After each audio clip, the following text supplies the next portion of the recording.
How are you? I'm great. How are you doing? I'm doing great. I'm very glad that you were able to stop in for us on this GammaCast, the Brains Child. Are you ready to start? I am. I'm totally ready. Okay, let me just make sure I'm recording. Yep, I'm recording. Great. Okay.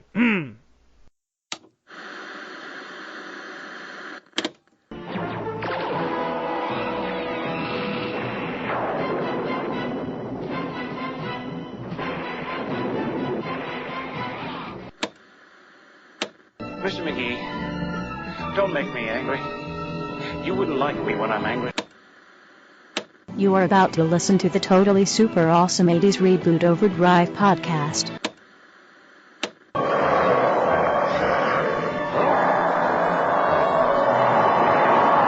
This podcast is our fan tribute to the Incredible Hulk TV show. Be advised it has been exposed to radiation and we caution to listen at your own risk. You have now entered GammaCast.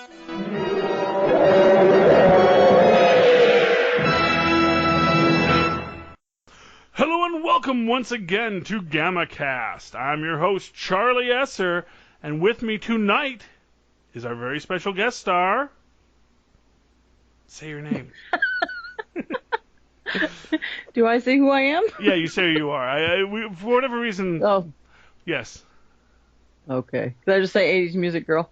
80s music girl. There we go. See, All right. that's why I didn't want to say your name. Okay, I didn't cool. know how you wanted to identify. Yes. So I'll identify like that. that's okay. So welcome, 80s music girl, to Thank you. Thank you for having me. GammaCast. So glad you could make it. Man, we should have had you on for Metamorphosis. That would have been cool. That would have been cool. Yeah. I hope you like what me and Maz did with that episode. When you get the chance to listen to it in a couple of weeks, because we're almost done with season 2, about to start season 3, and that brings us to tonight's episode, season 3, episode 3, Brainchild. David Barnes meets Jolene, a 16-year-old genius who has escaped from an institute where she was being tested to find her mother. Well, yes. Should be a comma there on IMDb.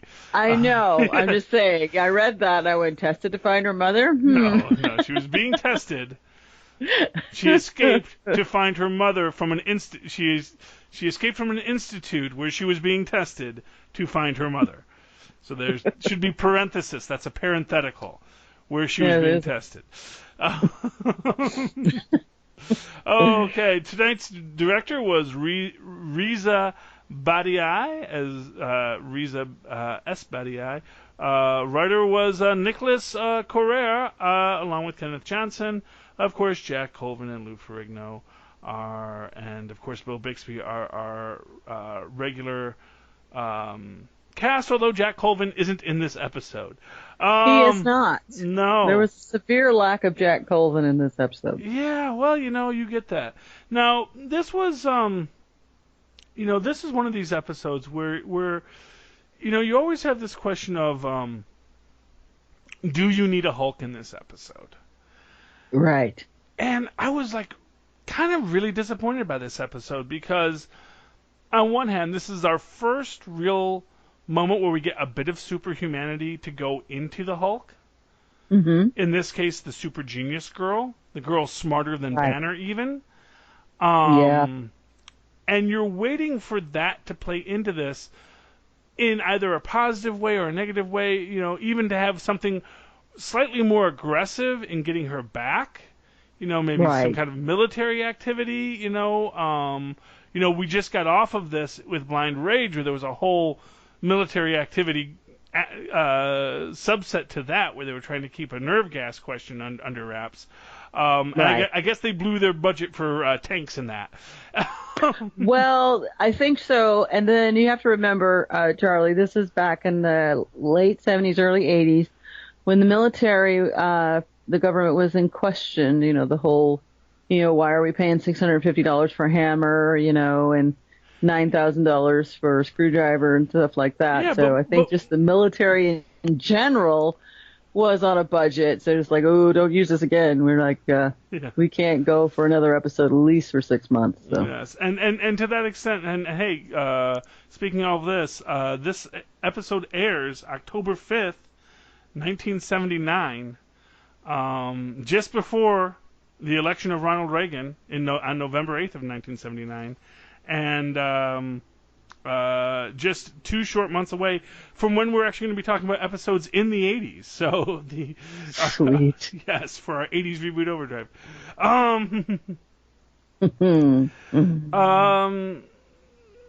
So our basic premise is that, of course, this girl has escaped. She has programmed an AI of really, who doesn't get enough storyline here, and he doesn't. They don't even tell you who his voice is. Yeah, he's not. For some reason, he sounded so much like Leonard Nimoy there. You know who I thought he sounded like, and this is crazy, but you know the guy that does the actors. Inside the actor studio. Yeah, he sounded like that. I thought it was that guy. Yeah.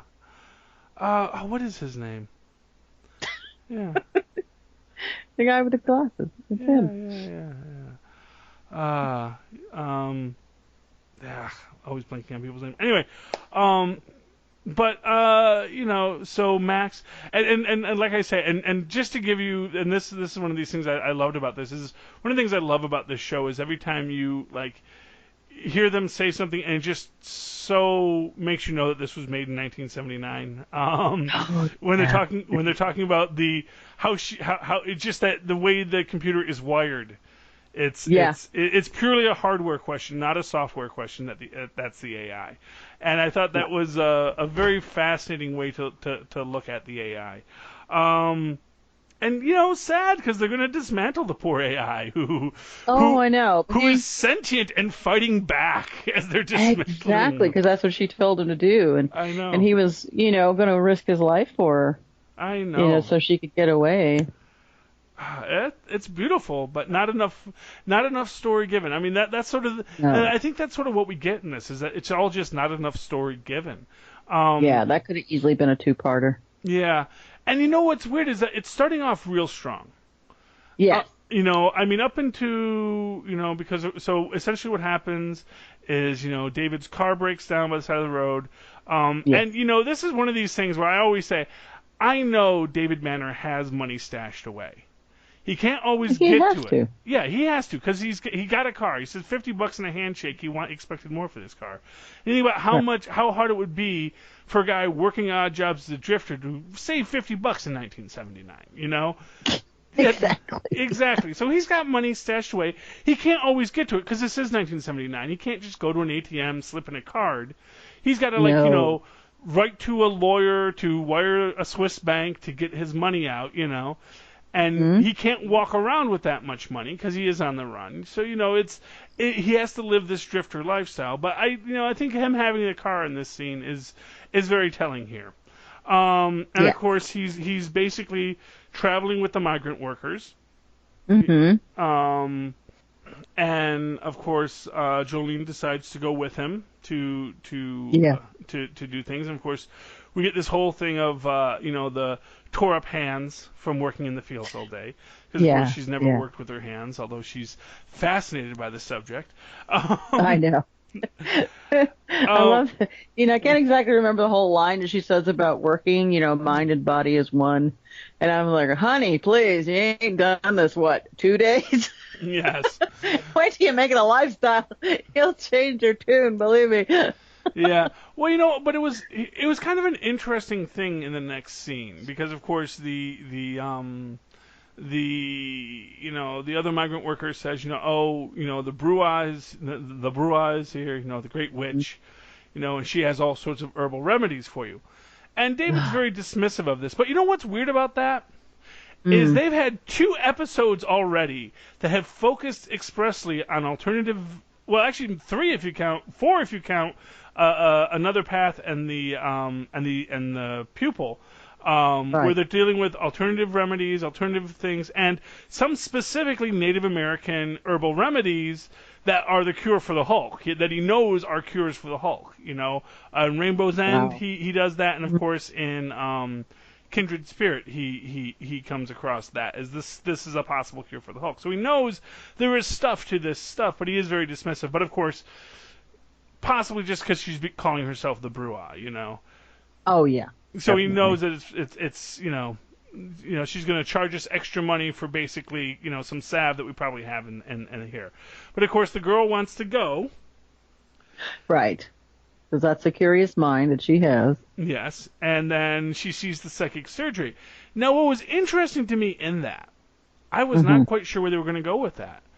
I know. I was not quite sure if she was believing in it because if she had just read a book on it and got taken in with it, because she doesn't have the ability to critically assess.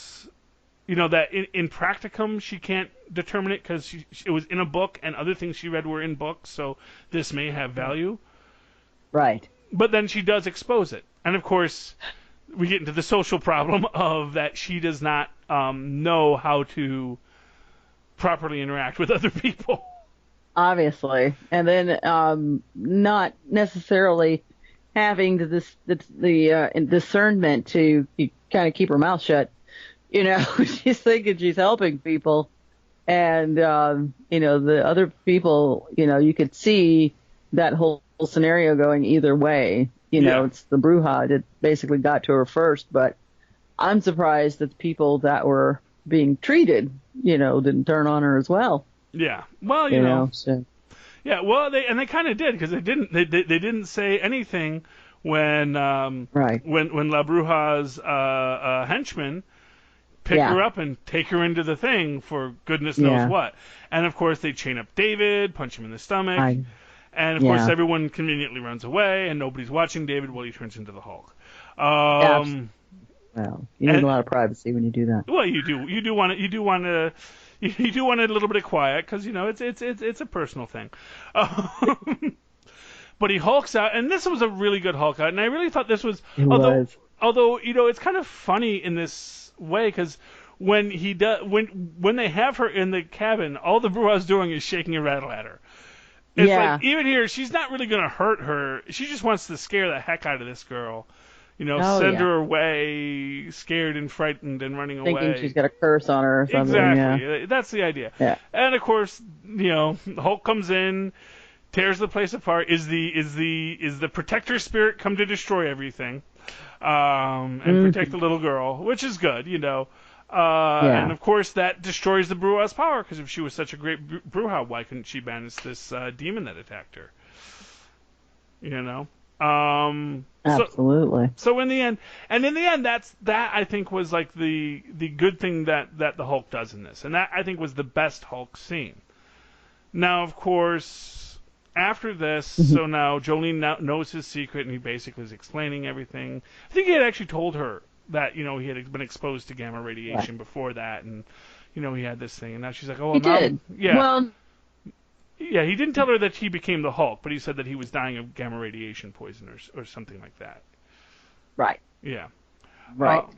Yeah, I'm trying to think how she was telling him this story, and then was later on, and then he kind of opened up or something. I can't remember. Yeah. But. Yeah, and now, this is, this gets to what I think is kind of, what we get to, I think, are the missed opportunities of this episode. Which is that, this girl is a genius, but she's just a genius. Right. It's not like she was some, it's not like she was given, experiment X43 to increase her intelligence. Right. It's not that there was something done to her. It's just that she was just born a super genius, and her mother couldn't deal with how smart she was.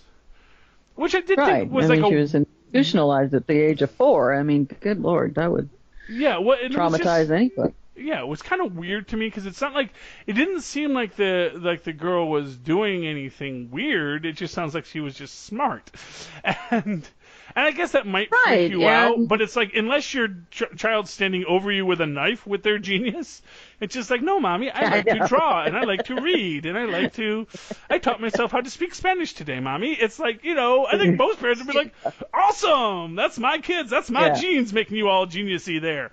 I know if my kids were doing that, I'd be like, yay.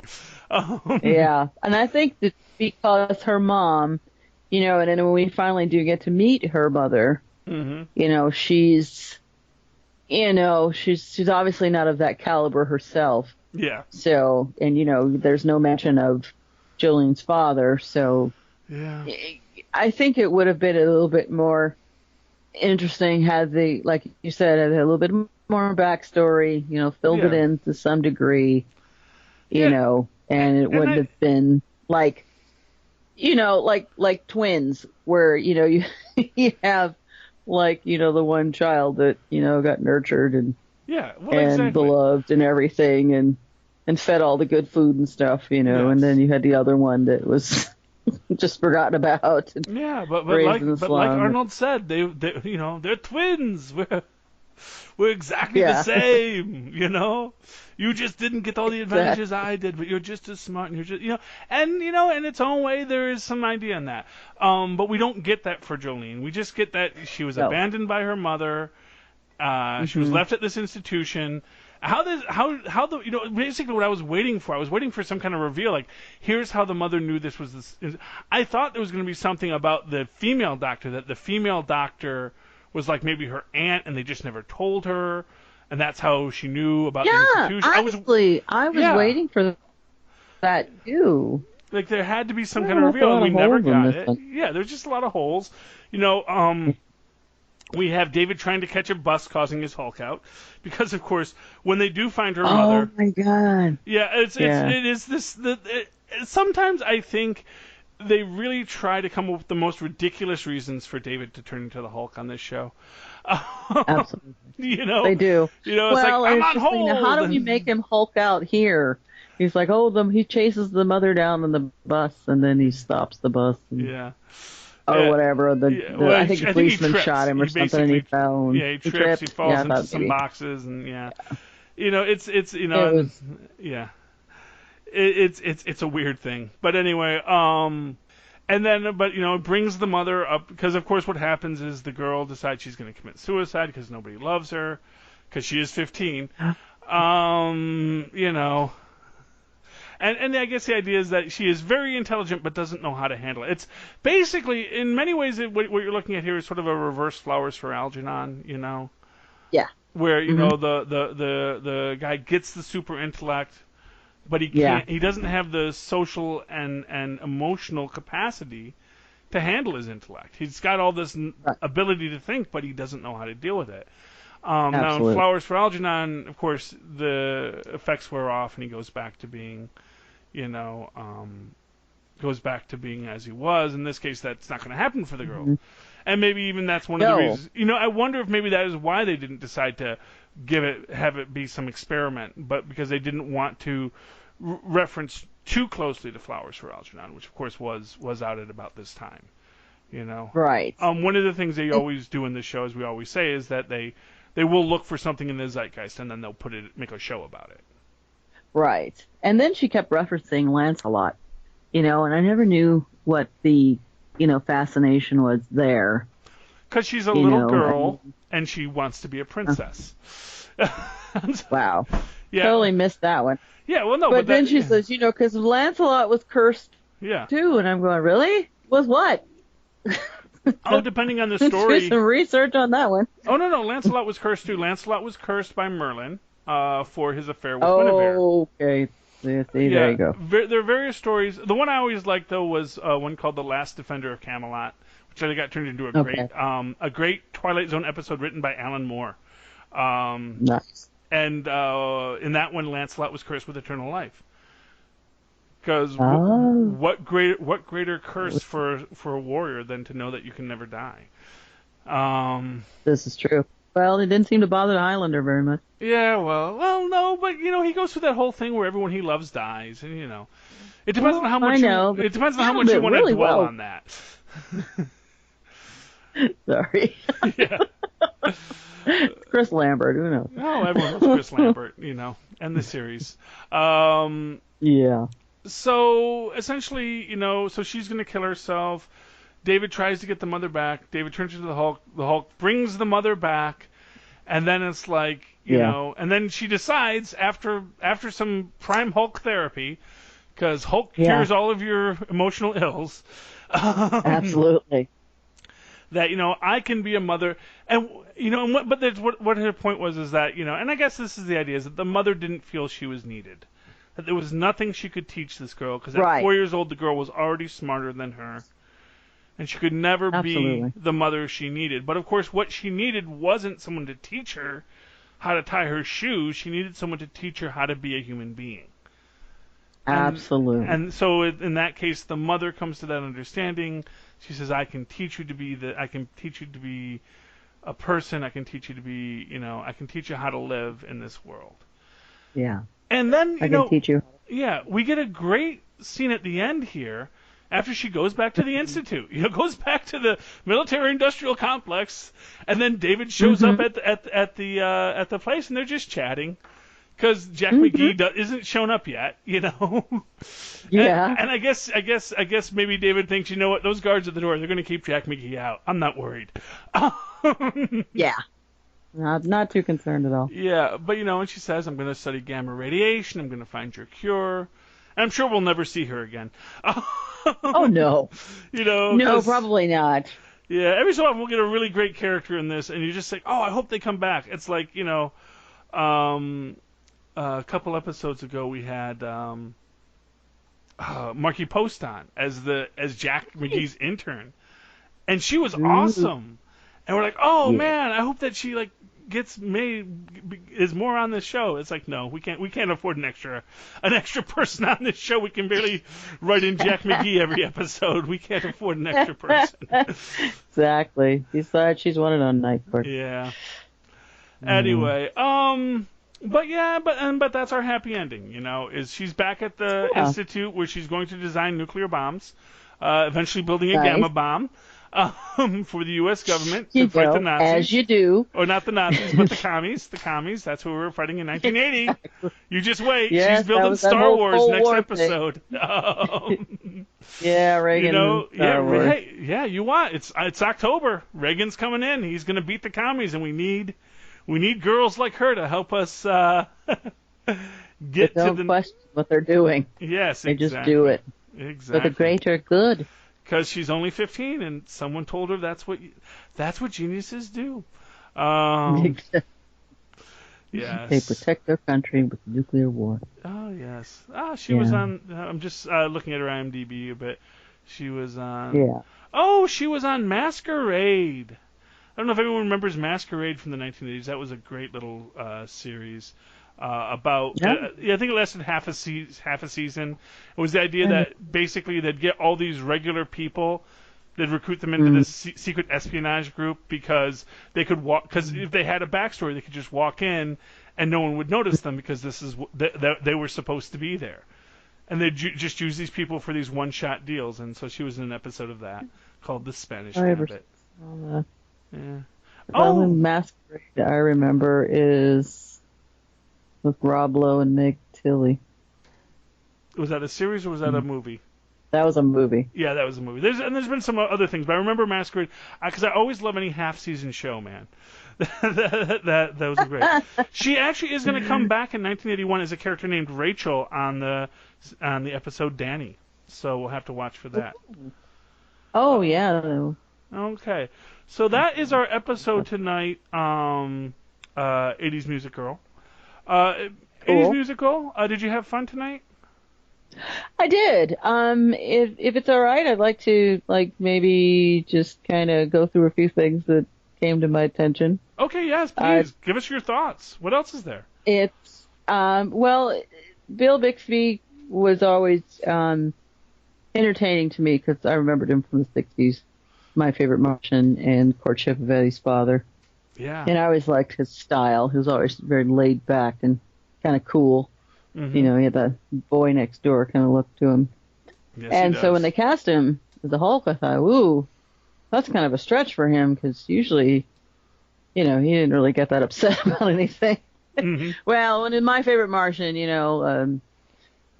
kind of blew his top a little bit every so often. Yeah. But it wasn't anything, that made him turn green and rip his clothes off. But, Yes.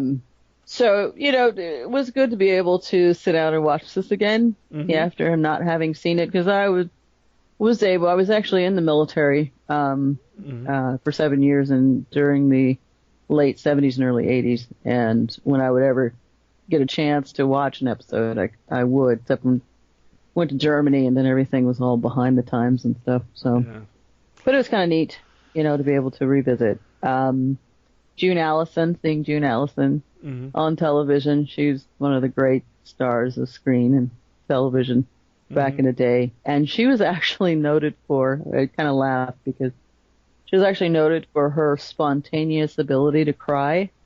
And I remember thinking to myself, cry, Allison, cry. And I once seen when she's in the car, and they can't find her, and they're trying to find her. She kind of burst into tears. I'm like, there's the June I know. Good for you. But, that was one of the things that Jolene had kept saying throughout the whole episode, intelligent people don't cry. Yeah. And I'm just like, who told you that?